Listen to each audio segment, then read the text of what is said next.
Yo, welcome back guys, Venom here again with another video. This is the last stage of the 8th seal. Okay, so this is the, after you open the 5 plaqued doors, you get to this last stage which is called reversing everything, which is basically the same as the last stages before, but this time you don't have any heart runes that drop. Okay, so as you can see my information bar at the bottom there, I can't actually fit in stages 1 to 3, so I'll have to tell you about that in a minute. Alright, so for this stage, without any hearts, you need heart converters in your team, quite a lot of them. Otherwise, you have a team which fully relies on lifesteal, like my favorite Nidhogg team here. Right, so as you can see, I've actually left out PRZ. Because with no hearts being dropped in the stage, or anywhere on the board, it means that Z is already activated. Obviously, instead of just dark runes, it means all the colors are increased in chance. Okay, so right, first stage consists of fighting against the 3 statues: the blue, red, and the gold. I say gold, the light ones, right? The water, fire, and light statues, right? So any of these 3 will actually drop. So as you can see for me there, the blue one dropped. So if you actually wanted to farm any of these statues, any of these 3 colors statues anyway, you can actually use a stage to farm this. It's quite a fun stage. I mean, there's 10 stages, or 10 rounds. Is it 10 rounds? 10 stages? Okay, so there's 10 stages to fight, which seems quite long, but still is quite a fun stage to play, I reckon. Alright, so the first stage, the statues will do a total of about 27,000 attack damage to you. So it's best that you kill 1 or 2 before you start stalling for CD on that one. Right? So every 3 rounds they'll do 27,000 damage. Don't let them all attack you. Right, so the second stage is the Chimera. So once you pass the statues, you get to the Chimera, which has got foul play. Obviously, that's why my HP is so low at the moment. Once you start off the mission, he'll basically automatically reduce your HP down to 1. So I have Nidhogg there to help me out. Otherwise, you just purely rely on lifesteal, which is what this team does best. Right, so get your HP back up. We'll try and get it as high as possible now, and you can actually use this stage to stall. He only does 6,000 attack damage per 2 turns. Okay, so you can use that one to store up your CD.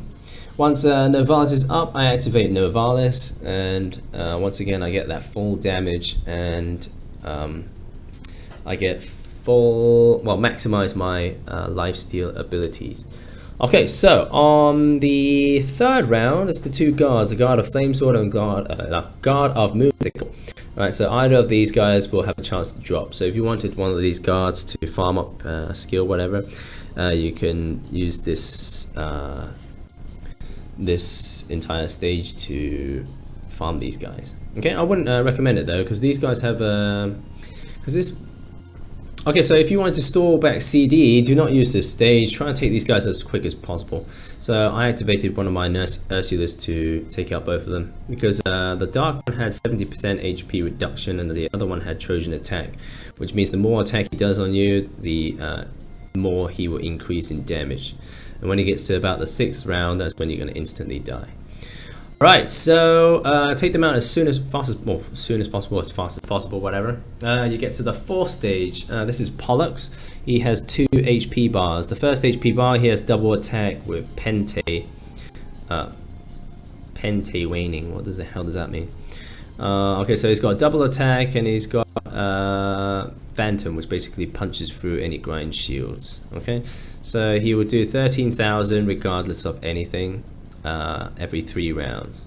So if you want to live on the edge, you can actually use him to stall up CD, but you're gonna have to have more than 26,000 HP, 27,000 HP. Sorry. Okay, so not too much of a problem for Nidhogg. I could have stalled on that guy if I wanted to, but I didn't really need to. So you get to the 2nd part of his HP bar. He will neutralize everything. So as you can see, my Novalis is actually taken off now. So his ability, I'll have to stall up CD again to turn it back on. Alright, so every turn, Pollux' second HP bar will do 8,400 damage to you. Obviously increase that amount by however much Nidhogg takes away. So Nidhogg as a leader will obviously take away 10% of HP, which is 5,800. So 5,800 plus that 8,400 that he does results in how much damage he does per turn. Okay, so you can actually use this to try and store back as much HP as possible, and use Nidhogg to give you that boost of HP back. Right. So when I was playing this stage, I didn't quite understand. So I understood this skill before, but I still didn't really understand it afterwards. So I was creating the same amount of light bursts as well as the dark bursts, and then the amount of combos was, it was all really weird. I was reading it and I was like, what's happening? Why am I doing 0 damage? So in the end, as you can see in a minute, so after I activate Nivalis, I get all the team damage back up. I was on like a bit of a, so I was reading the I was reading the skill at this bit. I really did not know what it actually meant. I think if you did, like, for instance, three combos, that's when you can only burst 3 dark runes, something like that. So if you burst 3 dark runes, you're gonna have to burst 3 combos. If you burst 6 dark runes, you're gonna have to burst 6 combos, something like that. But I was just playing a bit risky at the moment because I was testing out when I could do damage. So obviously when you see 1, I was like, wait, that's not right. And I didn't really know what the hell was going on, but anyways, I took the risk of activating everything, and I just thought I'll just spin it, and if I kill him, I kill him. Right, so I spun okay, so I spun 8 hit combo here, and I only burst 3 dark runes, which was really weird. So why did I kill him? Okay, I wasn't expecting to kill him at that point because I thought it was going to do like 1 damage, but it killed him anyway. So I'm not sure how to kill that guy. Just do as much damage as you can per turn and just hope it kills him, right? Rather than that 1 damage. Right, so the next one, after luckily killing Pollux, you get to the 5th stage, which is Guard of Sea Halberd and the Guard of Sacred Shield. These guys have symbiosis, which basically means one will revive the other when one of them dies. The other dies, sorry. Okay, so you can use this stage to store back CD. I used it to store back my Nidhoggs and that last Ursula to store back some of her CD. I don't actually need to store back the other Ursula, but I because I had time, I just thought I'd do that just in case, right? This is the last stage of the HCO after all, so you can't let your guard down, I guess. Alright, so as you can see for my Nidhogg team, it doesn't rely on hearts, so it's pretty stable to fight this whole stage without using hearts. Well, actually, without worrying about your HP bar, because basically as you attack, you just keep restoring full HP. Alright, so the damage that you do will automatically regenerate all your HP. Right, so you get to the next stage, which is Elma, the Scorpio of Agility. Right, she has a green and dark shield. That means you can't. So as the green and dark damage is dealt to her, she's going to reduce that by 40%, I think. Yeah, it reduces by 40%. Nope. It reduces it down to. Let me look that up. Okay, it would be lower to 10%, so only 10% of dark and damage will be dealt to her. So, lucky that my dragon team here, even if you do activate Ursula, it means that Ursula still acquires her water damage. And this is what I used to do most of my damage to Alma at this point. Okay, so even when you turn on Ursula, it shares all the damage to all the cards, but Ursula still remains water damage. Okay, so that was a pretty fail spin right there. I actually can't remember that I did that, but oh well. Okay, so use this second turn to burst all the dark runes as you can, and obviously the damage is transferred to Ursula, in which you can actually use that damage to heal back your life. Okay, so you can use this stage to stall as well as well, you can use it to stall and obviously buy time so that you can use your Nidhogg's to heal, or your Ursulas if they're unchained. Okay, so I think they do have, he has a lockdown.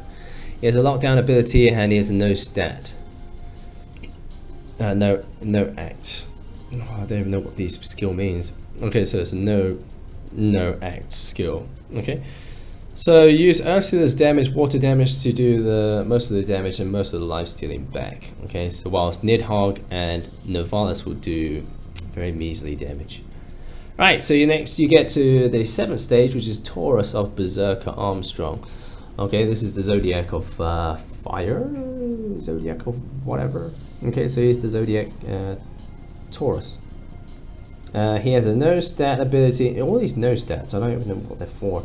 So there's no stats, but my Novalis is still on, and he has a uncontrollable determination. So if you actually do too much damage to him and kill him, if you full burst him when he has more than 40% HP, he will actually revive himself with extra damage.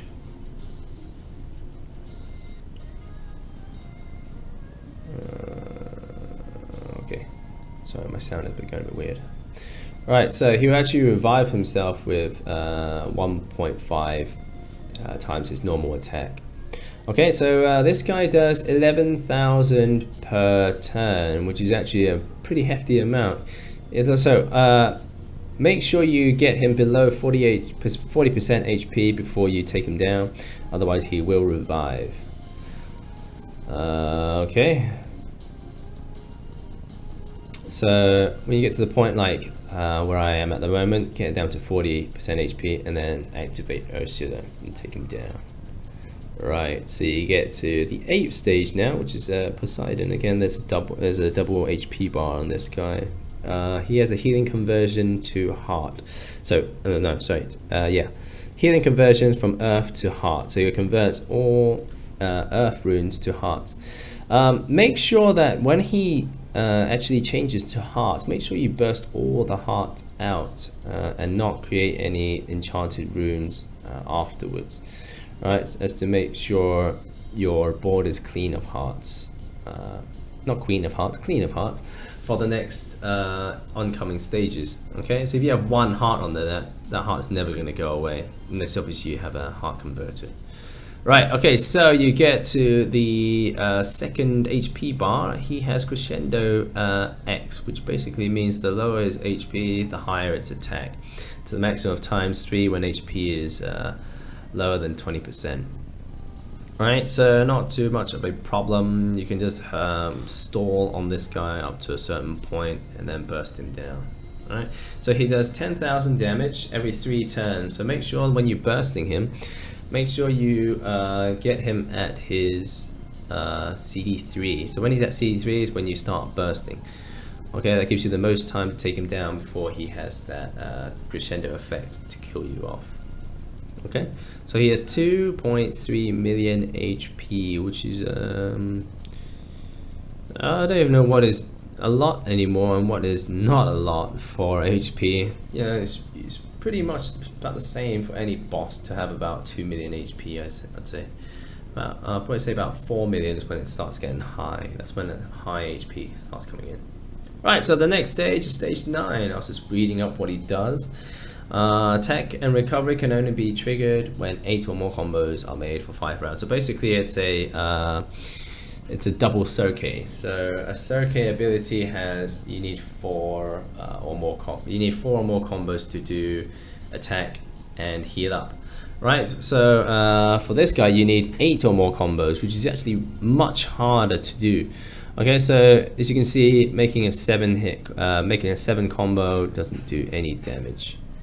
Right, so this stage is actually pretty risky because he does do a lot of damage. 53,000 attack damage. Without an Ursula team, without a Nidhogg team, you're gonna die straight out. It's basically 9,999 damage unless you have a grind. grinding team. Alright, so make sure you get that 8-hit combo when you activate everything. Okay, so lucky I had a few sky drops there to take boost me up past that 8-hit combo, but make sure you activate everything and try your best to just spin as much combos as you can, and don't rely too much on sky drops because it will not come up when you need it the most. Right? So I was fortunate to have 8-hit combo there. Not sure, I might have died to that if I lingered a bit more. But anyway, so the 10th stage, the final stage, is the Constructor of Void Yogg Sothoth. Right, so she has Trojan X, so lower the HP, the higher the attack. Okay, yeah, enemy attacks twice when it gets to lower than 30% HP. So she does 6,300 damage, which is not too much per 2 turns. Okay, so she does have 3.3 million HP, which gives you a lot of time at the beginning to stall up CD. If you need to wait a while before all your actives come up, it's a good time to stall right at the beginning. Okay, don't leave it too late. Don't do too much damage to her, else you'll do a lot of damage back. Right, so with Nidhogg, I can't help but do too much damage to her, all the whilst healing myself up. So at this point, I've already knocked her down to the danger point where she has a skull and she's about to wreck me. Alright, so what I did for this bit was I activated my Dragon Compulsion. So I can stack up my board of dark runes. I think that a minute ago I activated Compulsion. I don't think you need to, but I activated Compulsion just in case I didn't kill her. Okay, so make sure you kill her when she has the skull up, because that's pretty dangerous to live live on that edge, because she will kill you when she has low HP. Right. So the last stage, the second HP bar that she has, I've got my whole board full of runes that I want now because of that Dragon Compulsion. So you can actually use Dragon Compulsion on this stage or the stage before. Okay, so I used it on the stage before just to stack up my runes for this one, and basically activate everything. So all the damage buffs that you have, all the Ursulas that you have to produce that extra damage. Sorry. You need to produce more than 4 million damage to kill her off in one go. Okay, so that's what I did. One shot with Ursula to take her down. Right, so that is the final seal of the 8th tower for you. So until the 9th tower, where I continue my quest, this is the 8th tower for you. Thanks for watching, guys. I'll catch you in later SMs and other recordings that I make. Alright, catch you later. Thanks for watching. Bye.